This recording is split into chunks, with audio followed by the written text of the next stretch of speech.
"Walk it off. Stop being a baby," my wife yelled as I lay motionless on the ground. My wife's brother stood smirking while her sister accused me of ruining her birthday. But when the paramedic saw I couldn't move my legs, she immediately called for police backup. The MRI would reveal. You know that feeling when you walk into a room and immediately know you don't belong? That's exactly how I felt standing on Marissa's pool deck, watching the rain droplets still clinging to the fancy outdoor furniture like they were scared to let go. Hell, I didn't blame them. I was scared to let go too, but not of some overpriced patio chair. I was scared of what this whole damn party represented. The concrete under my work boots was slick, and I kept shuffling toward the edge of the pool area, trying to blend into the background like I always did at these family gatherings. My steel-toed boots felt completely out of place against all the designer sandals and boat shoes scattered around the deck. Everyone else looked like they'd stepped out of some country club catalog. And here I was in my wrinkled khakis and company polo, still smelling like the warehouse from my double shift that morning. Tracy was across the yard, and damn if she didn't look right at home with her people. She had that laugh going. You know, the one where she throws her head back and shows off those perfect white teeth her daddy paid for. She was clutching some fancy cocktail that probably cost more than I made in a day, standing next to her brother Brent and sister Marissa like they were posing for a magazine spread. The Golden Children, all three of them with their perfect lives and perfect problems. I should have stayed home. Should have told Tracy I was too tired, too busy, too whatever. But you don't say no to the Hendersons when they're throwing a party. Not if you're married to one of them anyway. Not if you want to keep the peace in your own house. The party was in full swing around me. Kids splashing in the pool. Adults networking over wine and cheese that had names I couldn't pronounce. I recognized most of the faces from previous family gatherings, but recognition doesn't equal belonging. These people knew exactly what I was. Tracy's blue-collar husband who didn't quite fit their mold. The guy who fixed things and moved boxes while they moved money and made deals. I was minding my own business. Really, I was just standing there watching the water ripple in the pool, thinking about how much overtime I'd need to pull to afford the electric bill this month, when I saw him coming. Brent. That swagger of his that screamed privilege and entitlement from 50 yards away. He had that look in his eyes, the same one he'd had since the day I married his sister. That look that said he was about to have some fun, and I was going to be the entertainment. Everett. His voice cut through the party chatter like a knife through butter. There's my favorite brother-in-law. Favorite and only, but who's counting? I forced a smile and gave him a nod. Hey, Brent, hell of a party. You know what this party needs? He was grinning now, that shark-like smile that made my stomach twist. Some excitement, some real fun. I could feel the eyes on us already. The other guests, sensing something was about to happen, turning to watch like we were the main event. This was how it always went with Brent. He needed an audience for his games, needed witnesses to his dominance. And I was always his favorite target. Come on, Everett, he called out loud enough for everyone to hear. Let's show these people some real fun. I took a step back, my boots scraping against the wet concrete. I'm good, man. Really, just enjoying the party. But Brent wasn't taking no for an answer. He never did. That's when I felt his hand clamp down on my arm, not friendly, not playful, but possessive, like I was his property to do with as he pleased. No, no, no, I said, trying to keep my voice calm, trying not to make a scene. Brent, I'm in my work clothes, man. I don't want to. Don't be such a buzzkill. Tracy's voice cut through my protests like she was scolding a child. She didn't even look up from her conversation, just waved her hand dismissively in my direction. It's Marissa's day, Everett. Stop being so damn dramatic. Dramatic. That was always her word for me when I tried to set boundaries. When I tried to say no to her family's idea of fun, when I didn't want to be the butt of their jokes or the target of their games. Dramatic. Marissa chimed in from across the deck, her voice sharp with irritation. Seriously, Everett, can you just go along with something for once?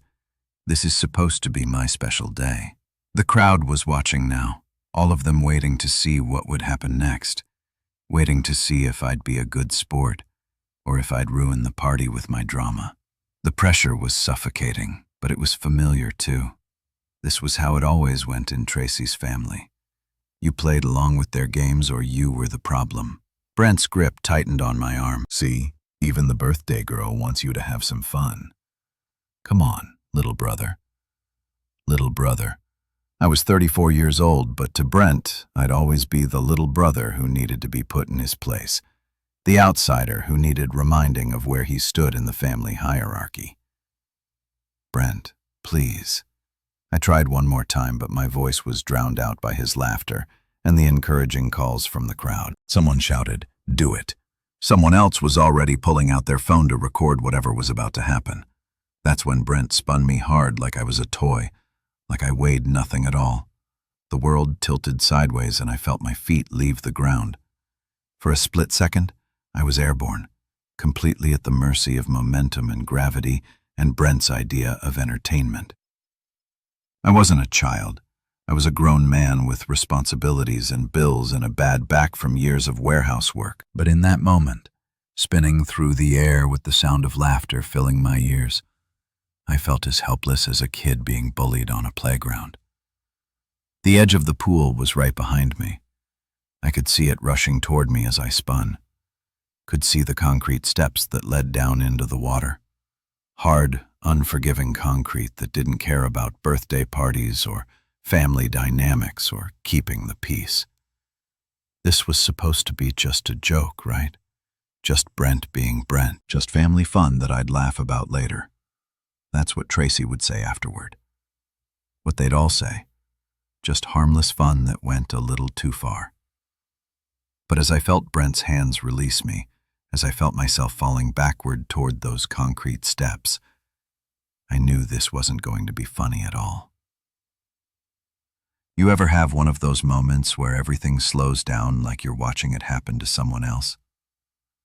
That's exactly what it felt like when Brent let go of me. 1 second I was spinning through the air like some kind of twisted carnival ride, and the next I was watching myself fall backward in what felt like slow motion. My arms were flailing, trying to grab onto something, anything, but there was nothing but empty air and the sound of people laughing. The laughter was the worst part. Not the falling, not even the fear of what was coming, but hearing all these people finding my terror hilarious. Like my panic was the punchline to some joke I wasn't in on. I could see Tracy from the corner of my eye as I spun, still holding that damn cocktail, still wearing that expression like I was embarrassing her just by existing. Her lips were moving, probably complaining to whoever would listen about how I always had to make everything about me. Classic Tracy. Even when I was literally falling through the air, she made it about how it affected her. Time stretched like taffy as I stumbled mid-spin, my work boots trying to find purchase on the wet concrete, but finding nothing but slick surface and gravity pulling me down. My body was completely off balance, arms windmilling uselessly as I realized with crystal clarity exactly where I was headed. The concrete steps. Jesus Christ, the concrete steps. I'd noticed them earlier when I was trying to stay out of everyone's way. 3 sharp-edged steps leading down into the shallow end of the pool. Expensive-looking stone, probably some fancy Italian marble that cost more than my truck. Beautiful to look at, but hard as hell, and completely unforgiving. My back hit those steps with a sound I'll never forget. Not a thud, not a splash, but a crack. A sharp, definitive crack that seemed to echo across the entire yard like a gunshot. The kind of sound that makes everyone stop talking, even if just for a second. But they didn't stop talking. They didn't even stop laughing. The pain was immediate and absolute. Not like when you bang your shin on a coffee table or stub your toe. This was different. This was my entire world suddenly narrowing down to one single point of agony that radiated out from my lower back like lightning. I tried to suck in air, but my lungs felt like they'd forgotten how to work. I was lying there on those damn steps, half in the pool, half out. My work shirt soaked through and clinging to my skin. The water was warm against my back, but I couldn't feel anything below my waist. Nothing, like someone had just erased the bottom half of my body.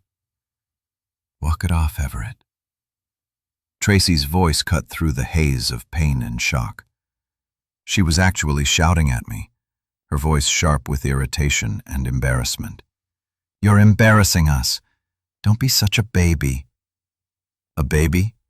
I couldn't feel my legs, couldn't breathe properly, and she was calling me a baby in front of all her friends and family. I tried to turn my head to look at her, try to make her understand that something was seriously wrong.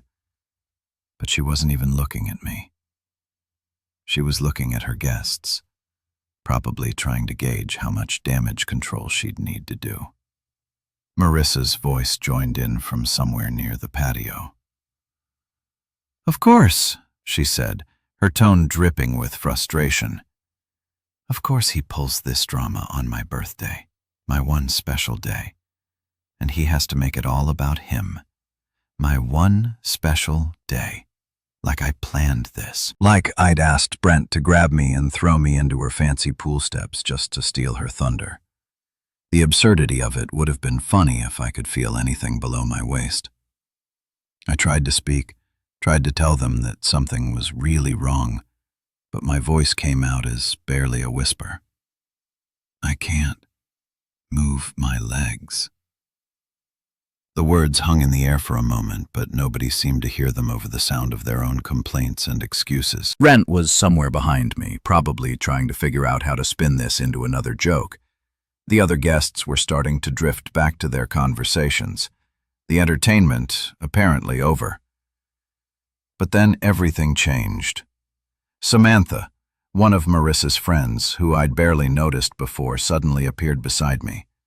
While everyone else was bitching and moaning about their ruined party, she was actually looking at me. Really looking with a kind of focused attention that made me realize she wasn't just another country club princess. "Hey," she said, her voice calm but urgent as she knelt down next to me. "Hey, can you hear me?" I nodded, or tried to. Everything felt disconnected, like my head was floating separately from the rest of me. "I need you to try something for me, okay?" Her hands were moving over my legs, checking for something I couldn't understand. "Can you feel this?" She pressed down on my shin, then my thigh, then my ankle. Nothing. Absolutely nothing. "Can you wiggle your toes for me?" I tried. God, I tried so hard. I stared down at my feet, willing them to move, concentrating every ounce of energy I had left on just making my toes twitch. But it was like sending signals to a phone that had been disconnected. The message wasn't getting through. Samantha's face went white. Not pale, not concerned. White. The color drained out of her cheeks so fast. It was like watching someone pull the plug on a bathtub. "Nobody touch him," she said, her voice suddenly carrying the kind of authority that made everyone stop what they were doing. "Nobody move him at all." The laughter died. Finally, blessedly, the laughter died. "What's wrong with him?" Tracy's voice had changed now, less irritated and more worried, like maybe she was starting to realize this wasn't just me being dramatic. "This could be spinal," Samantha said, already pulling out her phone. "This could be really, really bad." "Spal?" The word hung in the air like a death sentence. I knew what that meant, even through the shock and pain. I'd seen enough movies, heard enough stories. Spinal meant wheelchairs. Spinal meant never walking again. The concrete steps were still digging into my back, but I couldn't feel them anymore. Couldn't feel the warm pool water lapping at my sides. Couldn't feel my legs at all, just dead weight. Just nothing. The shift in the air was instant. One moment, everyone was treating this like some slapstick comedy routine. And the next, Samantha's voice cut through the party chatter like a scalpel through skin. "Everyone back up." Now she wasn't asking. She was commanding. And something in her tone made even Brent shut his mouth for once. "I mean it. Get away from him. Nobody touches him. Nobody moves him. Nobody does anything." I was still lying there on those concrete steps, feeling like I was watching this whole scene unfold from somewhere outside my own body. The pool water was getting warmer around me. Or maybe I was just getting colder. Hard to tell when half your body has basically gone offline. Samantha was crouched next to me, her hands hovering over me but not quite touching, like I was some kind of bomb that might go off if she made the wrong move. Her face was dead serious now. None of that polite party smile she'd been wearing earlier. "What's your name?" she asked me, her voice steady and professional. "Ever?" I managed to croak out. My voice sounded weird, like it was coming from someone else's throat. "Okay, Everett. I'm Samantha. I'm a paramedic, and I need you to listen to me very carefully.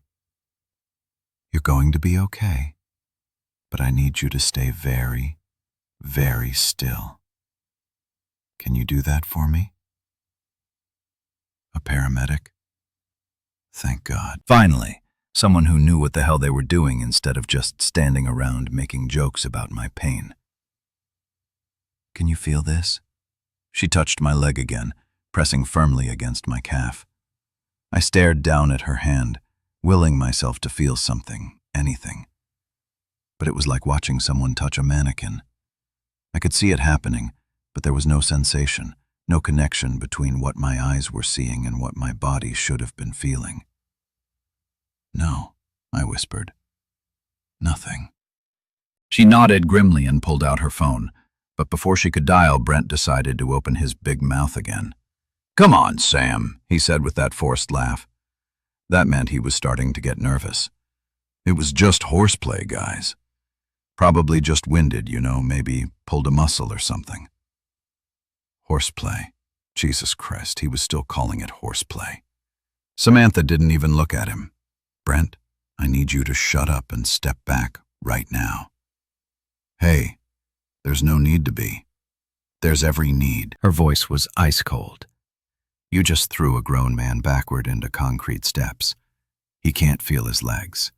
This is not horseplay. This is a medical emergency.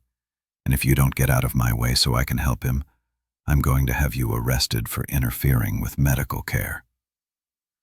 That shut him up real quick. Brent's face went from cocky to pale in about 2 seconds flat. Good.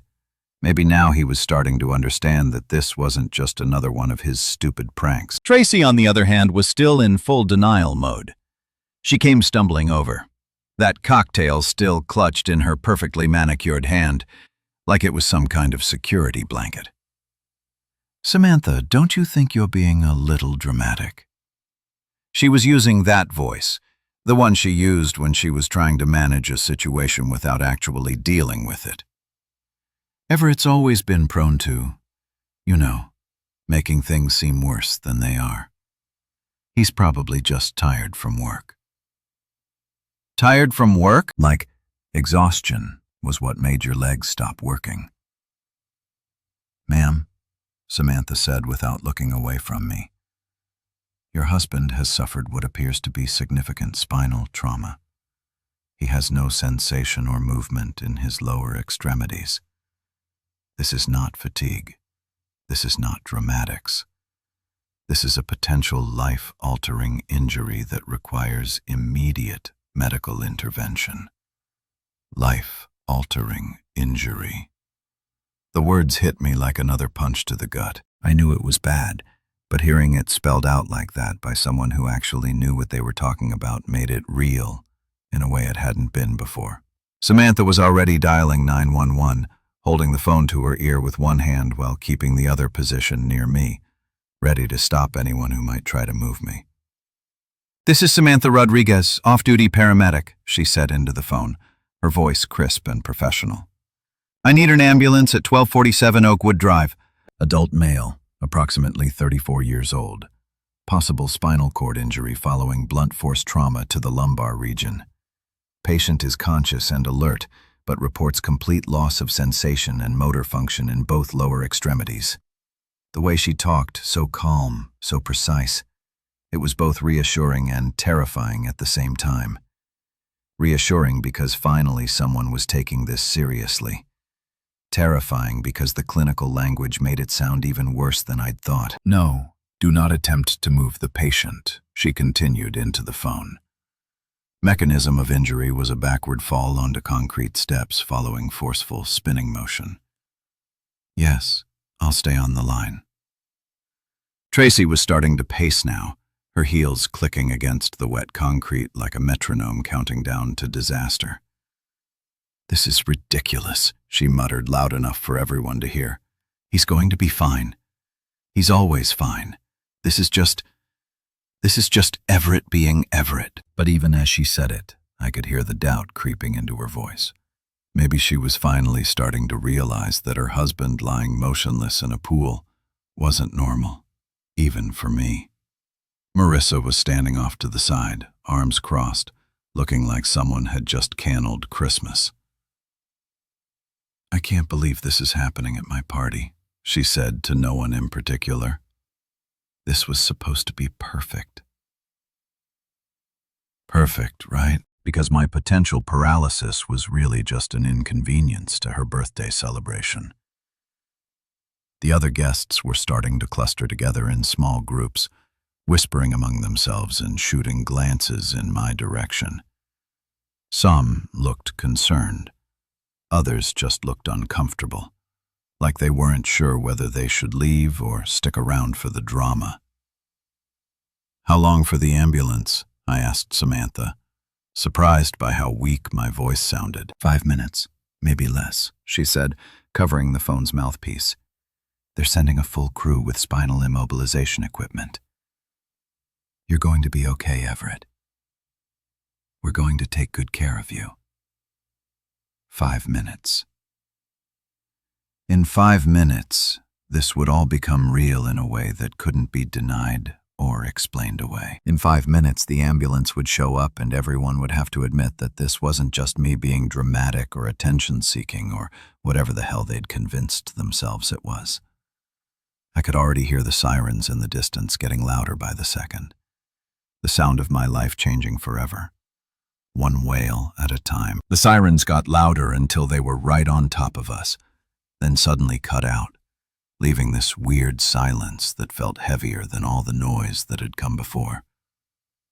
I could hear car doors slamming, radio chatter, the sound of equipment being moved around, professional voices cutting through the suburban quiet like they owned the place.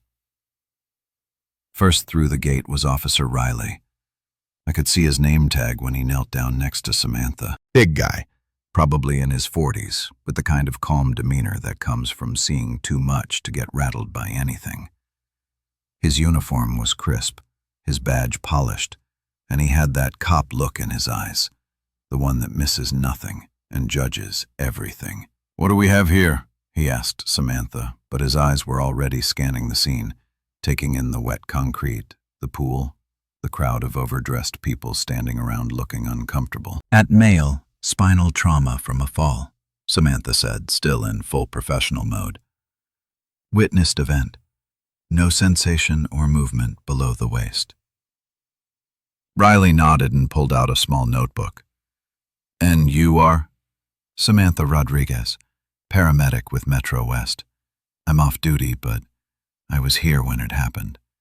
The ambulance crew came through the gate next. 2 women in matching Navy uniforms, moving with that practiced efficiency that emergency responders get after years of dealing with other people's worst days. The older one, A black woman with silver-streaked hair and kind eyes knelt down beside me while her partner started unpacking equipment from a bright yellow bag. "Hi there, I'm Cassidy," she said, her voice warm but professional. "I'm going to be taking care of you today. What's your name, sir?" "Everett," I managed. My mouth felt dry as sand and my voice sounded like it was coming from the bottom of a well. "Okay, Everett. Can you tell me what happened here?" This was it, the moment of truth. I could feel everyone's eyes on me. Tracy, Brent, Marissa, all the party guests who'd been laughing just minutes ago. They were all waiting to see what story I'd tell. Probably hoping I'd downplay it, make it sound like an accident, keep the peace like I always did. But lying there on those concrete steps, unable to feel half my body, something had shifted inside me. Maybe it was the pain, maybe it was the fear, or maybe it was just finally having someone, several someones who were actually listening to me instead of telling me to walk it off. Brent picked me up and threw me. I said, the words coming out clearer and stronger than I'd expected. I told him no. I told him I didn't want to do it. He grabbed me anyway, spun me around and threw me backward into these steps. I can't move my legs. The silence that followed was deafening. I could practically hear Tracy's jaw drop, could feel Brent's panic radiating across the deck like heat from a fire. This wasn't the story they wanted me to tell. This wasn't me being a good sport about their family fun. Cassidy nodded calmly and looked over at Officer Riley. "You getting this?" "Every word," he said, scribbling in his notebook. Then he looked up at the crowd. "I'm going to need to speak with everyone who witnessed what happened. Nobody leaves until I've gotten statements from all of you." That's when Tracy decided to make her move. She came clicking over in those ridiculous heels, still holding that damn cocktail like it was some kind of prop. "Officer, I think there's been a misunderstanding," she said in that voice she used when she was trying to charm her way out of trouble. "My husband is just... He's been working a lot of double shifts lately. He's exhausted. Sometimes when he's tired, he gets a little confused. You know, confused." She was actually trying to tell a cop that I was confused about what had just happened to my own body. Cassidy didn't even look at Tracy. She was busy checking my pupils with a small flashlight, testing my reflexes, doing all those medical things that were way over my head. "Can you wiggle your toes for me, Everett?" I tried. Jesus, I tried so hard. I stared down at my feet, willing them to move, concentrating every ounce of energy I had left, but it was like trying to operate a remote control with dead batteries. The signal just wasn't getting through. "No," I said, and the word came out smaller than I'd intended. "I can't feel them at all." Cassidy exchanged a look with her partner, one of those professional glances that said more than words ever could. Then she looked over at Officer Riley. "We need to treat this as a potential assault with serious bodily injury," she said quietly, but not so quietly that I couldn't hear her. "This is an accidental trauma. Based on the patient's account and the mechanism of injury, this appears to be intentional assault." The word hung in the air like a thunderclap. Suddenly, this wasn't just a family incident or a party gone wrong. This was a crime scene. Brent must have heard it too because he started backing away from the group. "Now wait, just a damn minute," he said, his voice getting higher and more defensive. "It was just fooling around. Guys being guys. He's being dramatic like he always is." "Sir, I'm going to need you to stay right where you are," Officer Riley said without looking up from his notebook. His voice was calm, but there was steel underneath it. "And I'm going to need you to stop talking until I'm ready to take your statement." "This is bullshit," Brent muttered, but he stopped moving. Cassidy was attaching some kind of monitoring equipment to my chest while her partner prepared what looked like a long, yellow board. "We're going to get you immobilized and transported to the hospital. I'm not going to lie to you. This is serious, but you're in good hands now, okay?" She was radioing in to dispatch, her voice professional and urgent. Unit 47 requesting police backup at current location.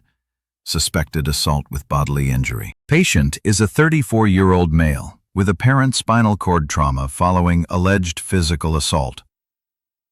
Everything stopped. The party guests, Tracy's complaining, even Marissa's birthday drama. It all just froze because those words made it official. This wasn't an accident. This wasn't horseplay. This wasn't me being dramatic. This was assault, and everyone at this fancy pool party was about to become a witness in a criminal case. Officer Riley looked up from his notebook and surveyed the crowd with those sharp cop eyes. Like I said, nobody leaves. This is now an active investigation. The blue lights from his patrol car were still flashing, casting everything in alternating shadows and harsh light, making the whole scene look surreal, like something from a TV crime show instead of a birthday party in suburbia. But it was real. Finally, terrifyingly, completely real. The ambulance ride was a blur of sirens, radio chatter, and Cassid's steady voice talking me through every bump and turn. They had me strapped to that yellow backboard tighter than a Christmas present, my head immobilized between these foam blocks that made me feel like I was trapped in some kind of medical straitjacket. Every pothole we hit sent a jolt through my body that I could feel in my upper back, but nowhere else. A constant reminder that something was seriously, fundamentally wrong with me. East Haven General looked exactly like every hospital I'd ever seen in movies. All glass and concrete and that sterile antiseptic smell that hits you the moment the ambulance doors open. But this wasn't a movie. This was my life. And I was being wheeled through those automatic doors on a gurney, staring up at fluorescent lights that seemed to stretch on forever. The ER was surprisingly quiet for a Saturday evening, cool, efficient with that hushed urgency that hospitals do so well. Nurses in colorful scrubs moved around like they had choreographed every step, and everyone seemed to know exactly what they were doing except me. I was just cargo at this point, being transferred from one set of professionals to another like a package being delivered. They wheeled me into a room that smelled like disinfectant and fear. The walls were that hospital beige that's supposed to be calming but just makes everything feel sterile and cold. There was a clock on the wall that ticked loud enough to count off the seconds of my terror, and a window that looked out onto the parking lot where normal people were living their normal lives. Dr. Neil Patterson introduced himself while the nurses were hooking me up to various machines that beeped and hummed like some kind of electronic orchestra. He was younger than I'd expected, maybe 45, with graying hair and the kind of calm bedside manner that probably took years to perfect. "Everett, I'm Dr. Patterson," he said, pulling up a chair so he could sit at eye level with me. "I understand you've had quite an ordeal today." The paramedics filled me in on what happened, but I'd like to hear it from you. Can you tell me about the fall? So, I told him again the whole story. Brent grabbing me, spinning me, throwing me backward onto those concrete steps, the crack I heard when I hit, the way my legs just stopped working. Dr. Patterson listened without interrupting, occasionally making notes on his tablet, nodding in all the right places. "We're going to need to get some images," he said when I finished, "starting with an MRI of your spine. I know that sounds scary, but we need to see exactly what we're dealing with before we can make any decisions about treatment." Scary didn't begin to cover it. I'd never had an MRI before, but I'd heard about them. The loud noises, the confined spaces, the way they could see inside your body and tell you things you didn't want to know. But what choice did I have? I couldn't feel my legs, couldn't move anything below my waist. I needed answers, even if those answers were going to destroy my life. The MRI machine looked like something from a science fiction movie, this huge white tunnel that hummed with barely contained energy. They slid me in there like I was being fed to some kind of technological monster. And for the next 45 minutes I listened to sounds that belonged in a construction site, not a hospital. banging, worrying, clicking like someone was building a house around my head. I tried not to think about what they might find.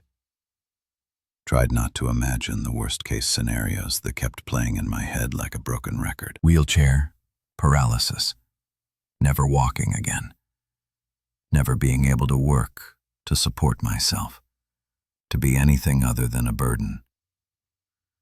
When they finally pulled me out of that machine, Dr. Patterson was waiting with another doctor, a woman this time, older, with silver hair, and the kind of serious expression that makes your stomach drop before anyone says a word.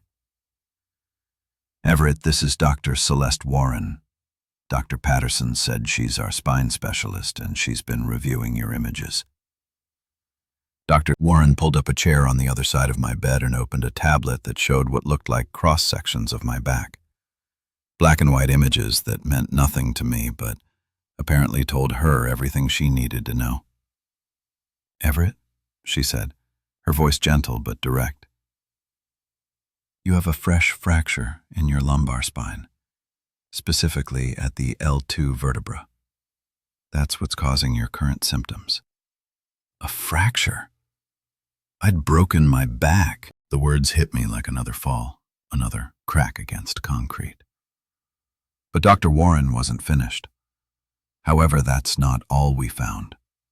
She swiped to different images on her tablet, pointing to areas that looked damaged, even to my untrained eye. "We discovered 3 older fractures in your spine as well. L4, T9, and T11. These are old injuries, Everett. Some of them appear to be months old, possibly even years." The room started spinning, not metaphorically, literally spinning like I was back on that pool deck being thrown around by Brant. But this was worse than being thrown. This was my entire past being rewritten in black and white medical images. Old injuries. I managed to whisper, "Yes, doctor." Patterson said, leaning forward, "All of these fractures show signs of repeated blunt force trauma. They're in different stages of attempted healing, which suggests they occurred at different times over an extended period." Repeated blunt force trauma. The clinical language made it sound so sterile, so objective, but I knew what it meant. All those times Brent had played with me, all those falls downstairs that Tracy said were just me being clumsy, all those times I'd hit walls or furniture during his games and been told I was being dramatic when I complained about the pain. My spine had been keeping score this whole time. Every shove, every throw, every accident. That wasn't really an accident. It was all there in those MRI images, documented in bone and tissue like a medical rap sheet. "The trampoline," I said suddenly, the memory hitting me like a physical blow. "Last summer, Brent said we should wrestle on the trampoline. I fell off, hit the frame. Tracy said I was fine." "The stairs," I continued, more memories flooding back. 3 months ago, I fell down the stairs at their house. Brent said I tripped, but he was right behind me. I couldn't sit up straight for a week. Dr. Warren and Dr. Patterson exchanged a look that I was starting to recognize. The look that meant they'd seen this before, that they knew exactly what those old fractures represented. "Everett," Dr. Warren said quietly, "your spine is telling us a story, and it's not a story about accidents." The knock on my hospital room door came around 8 that evening, just as the nurses were switching shifts and the hallway was getting that quiet, settled feeling that hospitals get after visiting hours. I was still processing everything the doctors had told me, trying to wrap my head around the fact that my own body had been documenting years of abuse without me even realizing it. "Everett," a woman's voice, professional but not unkind.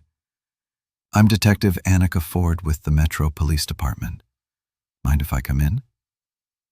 Detective Ford was not what I'd expected. Maybe it was all those cop shows on TV, but I'd been picturing some grizzled old guy with a 5 o'clock shadow and a bad attitude. Instead, she was maybe 40 with short natural hair and intelligent brown eyes that seemed to take in everything at once. She wore a simple black blazer and carried herself with the kind of quiet confidence that comes from knowing exactly what you're doing.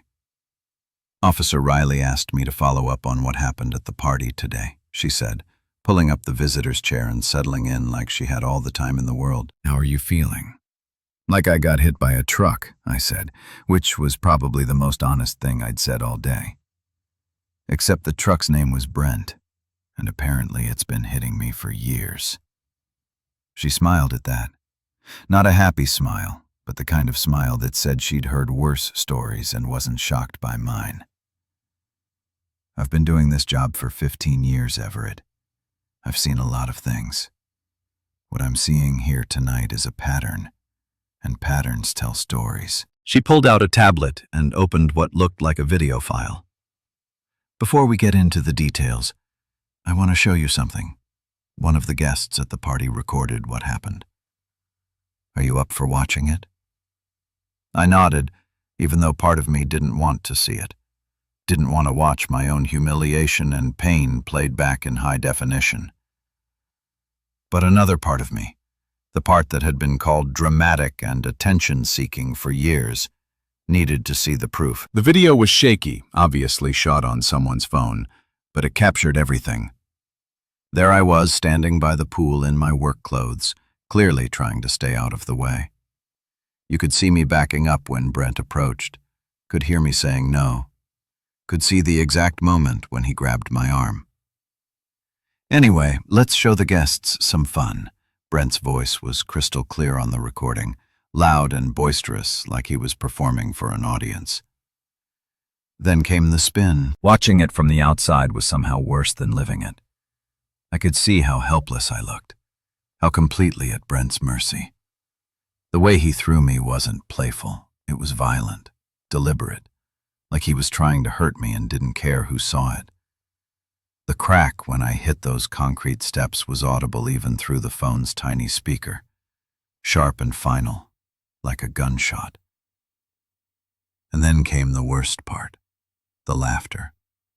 So much laughter while I lay there unable to move. "Stop being such a baby." Tracy's voice cut through the recording, dripping with contempt and embarrassment. You could see her in the background rolling her eyes, more concerned about what the other guests thought than about her husband lying motionless in the pool. Detective Ford paused the video. "What do you see when you watch this, Everett?" "I see assault," I said, surprised by how steady my voice sounded. "I see my brother-in-law attacking me while my wife stood by and let it happen." "That's exactly what I see too." She made some notes on her tablet. "Officer Riley told me you mentioned this wasn't the first time something like this had happened. The doctors showed me your MRI results. 3 old fractures, all consistent with the kind of trauma we just watched." So I told her everything. The trampoline incident where Brent had wrestled me off the edge and I'd hit the metal frame hard enough to crack a rib, though we hadn't known it was cracked at the time because Tracy convinced me I was being dramatic about the pain. The stairs at Thanksgiving where Brent had accidentally bumped into me from behind and sent me tumbling down a full flight of concrete steps. The pool party 2 summers ago, where he'd held me underwater as a joke until I nearly passed out. Every time there was an excuse. Every time it was just Brent being Brent, just family fun that went a little too far. Every time I was the one being too sensitive, too dramatic, too unable to take a joke. "What about your wife?" Detective Ford asked. "What was her reaction to these incidents?" That was the hardest part to talk about, because while Brent was the one physically hurting me, Tracy was the one who made sure I never fought back, never complained, never stood up for myself. She was the one who convinced me that this was normal, that this was just how her family showed affection. She always took his side. I said, always, if I complained about getting hurt, she'd tell me I was embarrassing her. If I tried to avoid his games, she'd say I was being antisocial. She made me feel like I was the problem for not wanting to be thrown around by her brother. Detective Ford nodded like she'd heard this story before. That's called enabling, Everett. and in some jurisdictions it can be considered a form of abuse itself. Your wife had a duty to protect you, and instead she participated in a pattern of harm that went on for years. A pattern of harm. That phrase hit me like another revelation because that's exactly what it was. Not a series of accidents or pranks gone wrong, but a deliberate, sustained campaign of violence that had been normalized and excused until I didn't even recognize it as abuse. The good news, Detective Ford continued, is that we have everything we need to make this case. The video evidence is clear and unambiguous. The medical evidence shows a documented pattern of injuries. We have witness statements from the party guests, including the paramedic who treated you. She paused and looked at me directly. Based on the evidence, we're filing charges against Brent for assault with bodily harm. Given the severity of your injuries and the pattern we've uncovered, we're also looking at charges of aggravated assault and potentially domestic violence by proxy. What about Tracy? I asked. That's more complicated, but we're building a case for spousal neglect and obstruction of justice. She actively prevented you from seeking help for previous injuries and created an environment where the abuse could continue unchecked. I felt something I hadn't felt in years.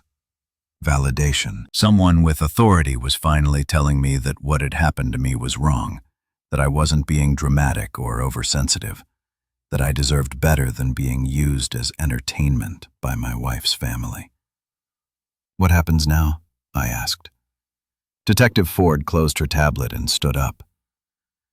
Now we make sure this never happens to you again, and we make sure Brent faces consequences for what he's done, not just today, but for years. She handed me her card. If you remember anything else, any other incidents, call me. Your spine has been keeping records, Everett. Now it's time for the legal system to do the same. The news that they'd arrested Brent hit the family like a bomb going off in a quiet neighborhood. I found out around midnight when Tracy came storming into my hospital room. Her face red with fury and her voice shaking with the kind of rage I'd seen her direct at store clerks and restaurant servers, but never quite at me. "Do you have any idea what you've done?" she hissed, keeping her voice low enough that the nurses wouldn't hear, but loud enough that I got the full force of her anger. "They arrested my brother Everett. They put him in handcuffs in front of the neighbors. Mrs. Henderson was outside watering her plants and saw the whole thing."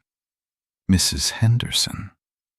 Of course that's what she was worried about, what the neighbors would think, how this would look to her precious social circle. Not that her husband was lying in a hospital bed with a broken spine, but that the family's reputation might take a hit. "Tracy," I started, but she cut me off with a wave of her hand. Just don't. This is exactly the kind of dramatic I should have expected from you. You couldn't just let it go, could you? Couldn't just accept that it was an accident and move on like a normal person would. An accident. Even now, even with me lying here paralyzed from the waist down, she was still calling it an accident. Like the MRI images showing years of fractures were somehow my imagination. Like the video evidence was some kind of elaborate hoax I'd staged for attention. "The doctors found 3 other fractures in my spine," I said, trying to keep my voice calm and reasonable. "Old ones, Tracy, from all those other times your brother played with me. This isn't about one incident. This is about years of abuse that you helped cover up." Her laugh was sharp and bitter, the kind of sound that could cut glass. "Abuse? Oh, that's rich. You're calling normal family roughhousing abuse now. Jesus Christ, Everett. No wonder you can't handle a real job or make real friends. You're too busy playing the victim to actually live your life."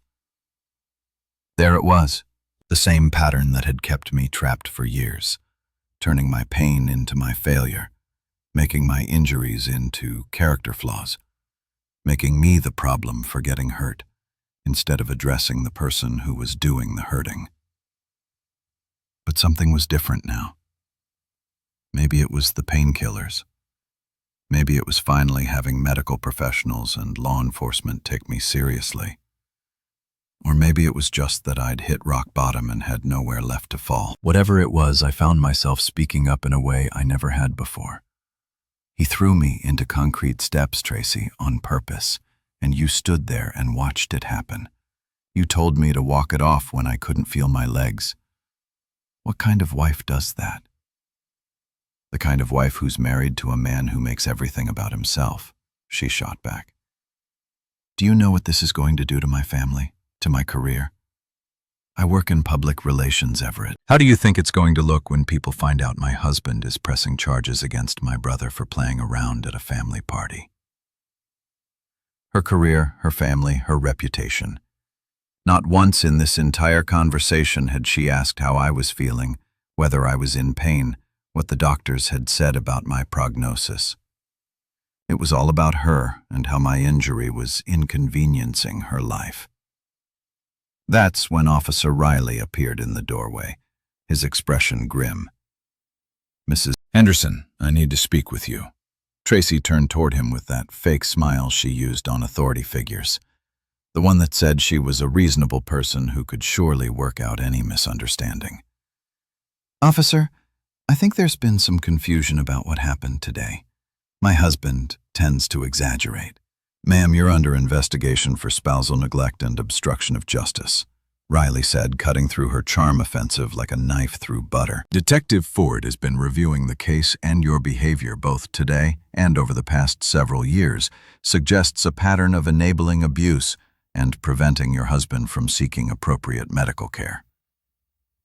The color drained from Tracy's face so fast, I thought she might faint. That's ridiculous. I would never. You told a man with a spinal injury to walk it off. Riley continued. You dismissed his pain as attention-seeking behavior. You actively discouraged him from reporting previous injuries. That's not spousal support, ma'am. That's criminal negligence. Tracy looked at me like this was somehow my fault, like I'd orchestrated this whole thing just to make her life difficult. Everett, tell him. Tell him I'm not. Tell him this is all a misunderstanding. But I couldn't because it wasn't a misunderstanding. It was exactly what it looked like. A woman who'd spent years enabling her brother's violence against her husband because it was easier than confronting the truth about her family. The explosion came around 2 in the morning. Not literally, though it felt like it, but emotionally when my phone started buzzing with text messages from Tracy's extended family. Marissa was furious that her birthday party had been ruined by my drama. Their parents were threatening to sue me for defamation. Cousins and aunts and uncles I barely knew were weighing in with their opinions about what a troublemaker I was. How I'd always been jealous of Brent, how I was tearing the family apart with my lies. The messages kept coming, each one more vicious than the last. They painted me as a manipulative, attention-seeking liar who'd fabricated years of abuse just to destroy an innocent man's life. They said I was weak, pathetic, undeserving of the Henderson family name. They said Tracy deserved better than a husband who would betray her family like this. I was drowning in their anger, suffocating under the weight of their collective denial. When I heard a knock at my door, soft, tentative, nothing like the aggressive entrance Tracy had made earlier. Everett. The voice was familiar but distant, like hearing someone calling your name from the other side of a lake.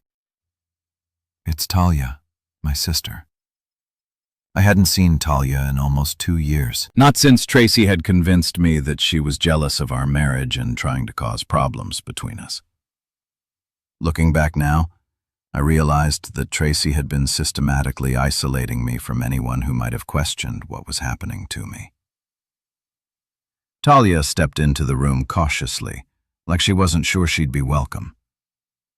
She looked older than I remembered, her brown hair streaked with gray worry lines around her eyes that hadn't been there before. But when she saw me lying there in that hospital bed, her face crumpled with a pain that looked almost physical.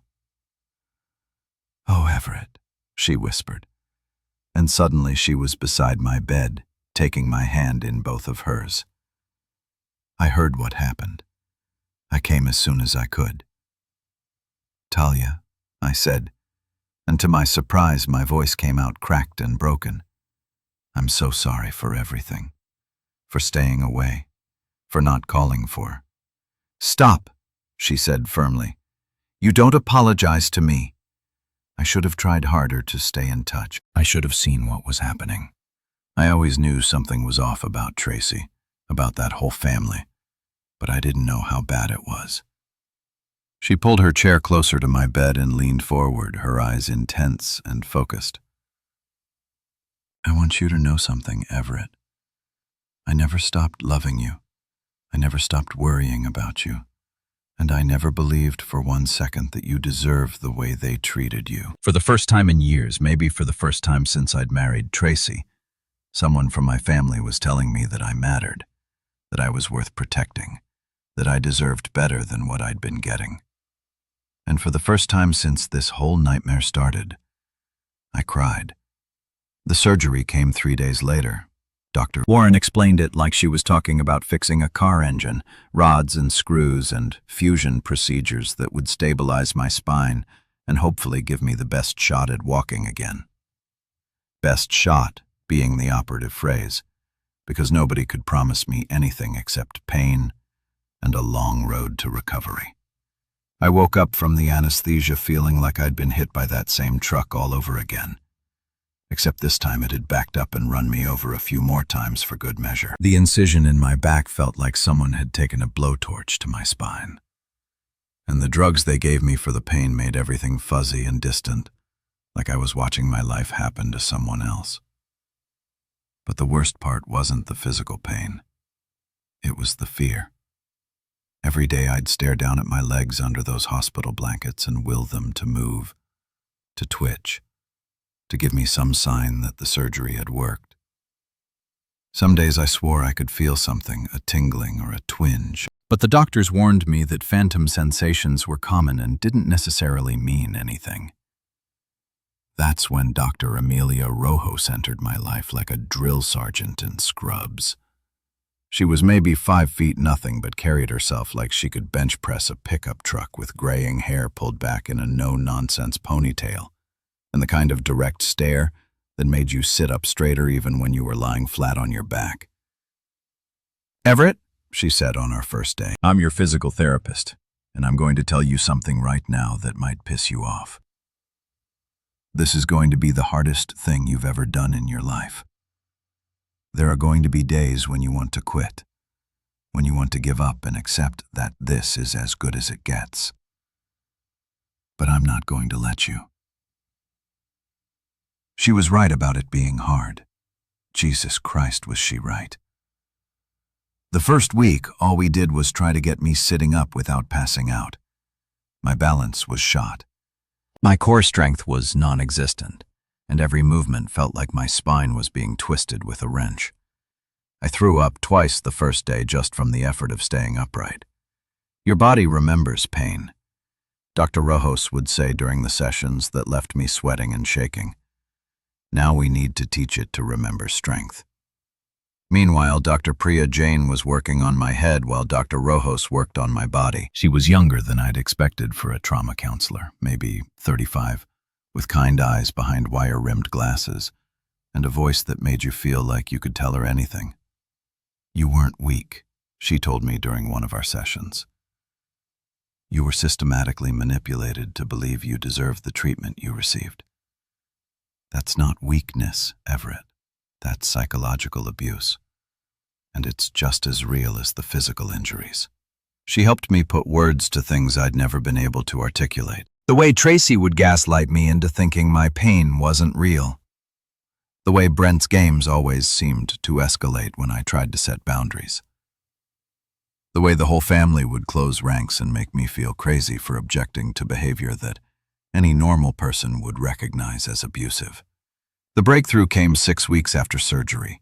I was in the physical therapy room strapped into this contraption that was supposed to help me learn to balance again when Dr. Rojos told me to try to stand. I'd been trying to stand for weeks with no success, my legs hanging like dead weight, no matter how hard I concentrated. But something was different that day. When I focused all my energy on pushing down through my feet, I felt something. Not normal sensation, not anything close to what I used to feel, but something. A connection between my brain and my legs that hadn't been there before. "Holy shit," I whispered as I managed to support some of my own weight for about 3 seconds before collapsing back into the safety harness. Dr. Rojas was grinning like she just won the lottery. "Did you feel that?" "I felt something," I said. And for the first time since this whole nightmare started, I felt something else too. Hope. The courthouse was nothing like I'd expected. Maybe I'd watched too many legal dramas, but I'd pictured something grand and intimidating. Instead, it was just a regular building with fluorescent lights and worn carpet that smelled like old coffee and anxiety. But walking into that courtroom with my cane and my unsteady gait felt like walking into the most important moment of my life. Brent's lawyer was exactly what you'd expect from someone defending a rich kid's assault case. Expensive suit, slicked back hair, and the kind of condescending smile that said he thought this whole thing was beneath him. During opening statements, he painted Brent as a fun-loving family man whose harmless prank had been blown out of proportion by an oversensitive brother-in-law with a history of dramatic behavior. "Ladies and gentlemen of the jury," he said, gesturing toward Brent like he was showcasing a prize pupil. This was nothing more than typical family horseplay that unfortunately resulted in an accident. My client never intended to cause harm, and the prosecution's attempt to criminalize normal sibling behavior is frankly ridiculous. Normal sibling behavior. Even in a courtroom, they were still trying to make this my fault for not being able to take a joke. But then the evidence started rolling in, and their story fell apart like a house of cards in a hurricane. The prosecutor, a sharp woman named Sandra Martinez, methodically laid out the case piece by piece. First came the video footage from the party played on a big screen where everyone could see exactly how violent Brent's prank had been. The courtroom was dead silent as they watched me being spun and thrown like a rag doll. You could hear Brent's laughter on the recording. Could see the deliberate force he used. Could watch the exact moment my body slammed into those concrete steps. There was nothing playful about it. Then came Dr. Warren with the MRI images. She put up those black and white pictures of my spine on a screen and walked the jury through each fracture like she was reading a medical textbook. 3 previous fractures, all consistent with blunt force trauma. L4, T9, T11. These injuries occurred over a period of several years and show a clear pattern of repeated abuse. When it was my turn to testify, I was terrified my voice would shake or I'd stumble over my words. But as I sat in that witness chair looking out at the jury, something clicked. These people deserve to hear the truth. Not the sanitized family version. Not the victim blaming I'd been fed for years, but the actual truth about what had happened to me. I told them about the trampoline incident, the stairs, the pool games that weren't really games. I explained how every injury had been dismissed. Every complaint had been turned back on me as evidence of my weakness or dramatic nature. "Brent didn't just hurt me that day at the pool," I said, my voice steady and clear. He'd been hurting me for years, and my wife's family had been teaching me that it was my fault for not being tough enough to take it. Dr. Jane's testimony was devastating. She explained trauma bonding, gaslighting, and the psychological manipulation that keeps abuse victims trapped in cycles of violence. She made it clear that my reluctance to fight back or report previous incidents wasn't weakness. It was a predictable response to sustained psychological abuse. The jury deliberated for less than 3 hours. When they read the verdict, guilty on all counts, Brent's face went white. His lawyer immediately started talking about appeals, but the judge wasn't having it. "Mr. Henderson," Judge Patricia Monroe said, looking directly at Brent, "you have shown a pattern of violence toward your brother-in-law spanning several years. Your actions were deliberate, calculated, and resulted in serious bodily harm. This court sentences you to 5 years in state prison." Tracy got 18 months probation and court-ordered counseling for enabling abuse as they led Brent away in handcuffs. Judge Monroe's closing words echoed through the courtroom. You mocked his pain, dismissed his suffering, and treated him as less than human. But he survived your cruelty, and now justice has been served. 18 months later, I'm standing in my own kitchen, making coffee in my own apartment, and I still can't quite believe this is my life now. The place isn't much. A one-bedroom in a decent neighborhood with hardwood floors that cake when I walk in, windows that actually let in sunlight. But it's mine. Nobody here tells me I'm being dramatic when I need to rest my back. Nobody dismisses my pain or makes jokes about my limp. The limp is permanent, according to Dr. Warren. Some days it's barely noticeable. Other days I need the cane to get around without looking like I'm drunk. But I'm walking against all odds, against the initial prognosis that had me preparing for life in a wheelchair. I'm walking on my own 2 feet. The job at the Metro Men's Outreach Center started as volunteer work, something Dr. Jane suggested to help me process my own trauma by helping others work through theirs. Turns out there are a lot of guys out there who've been told their pain doesn't matter, who've been convinced that speaking up about abuse makes them weak or dramatic. You taught me to trust the quiet ones, Samantha told me last week when she stopped by the center. She's working as a trauma nurse now at East Haven General, and she makes a point of really listening to patients who aren't making a lot of noise about their pain. The ones who say they're fine when they're clearly not fine. You taught me that quiet doesn't mean okay. I still get emails from Tracy. She's in therapy now, court-ordered at first, but she says she's continuing it voluntarily. Her messages have evolved from angry blame to something that might eventually resemble an apology, though we're not there yet. Her latest email accused me of wrecking everything by pressing charges, but there was less venom in it than before. Maybe that's progress. I don't respond to her messages anymore. Dr. Jane calls it protective boundaries, and I call it sanity. I didn't wreck anything. I just finally told the truth about what was already broken. The MRI scans are framed on my wall. Now I know that sounds weird, but hear me out. Those black and white images of my fractured spine aren't just medical records. They're proof. Proof that I wasn't making it up, wasn't being dramatic, wasn't weak for not fighting back. Every crack in those vertebrae is documentation of survival. Sometimes people ask me if I'm angry about the years I lost, the pain I endured, the family that threw me away rather than acknowledge what they'd done to me. The honest answer is that some days I am angry, but mostly I'm just grateful. Grateful that Samantha knew what she was looking at when I couldn't move my legs. Grateful that Dr. Warren could read the story my spine was telling.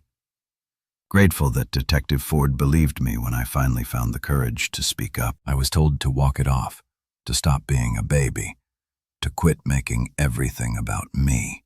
Now I walk on my own terms, at my own pace, toward a future I'm building for myself. Every step I take is proof that they were wrong about me. My spine may have been broken, but my voice is whole now, and that makes all the difference.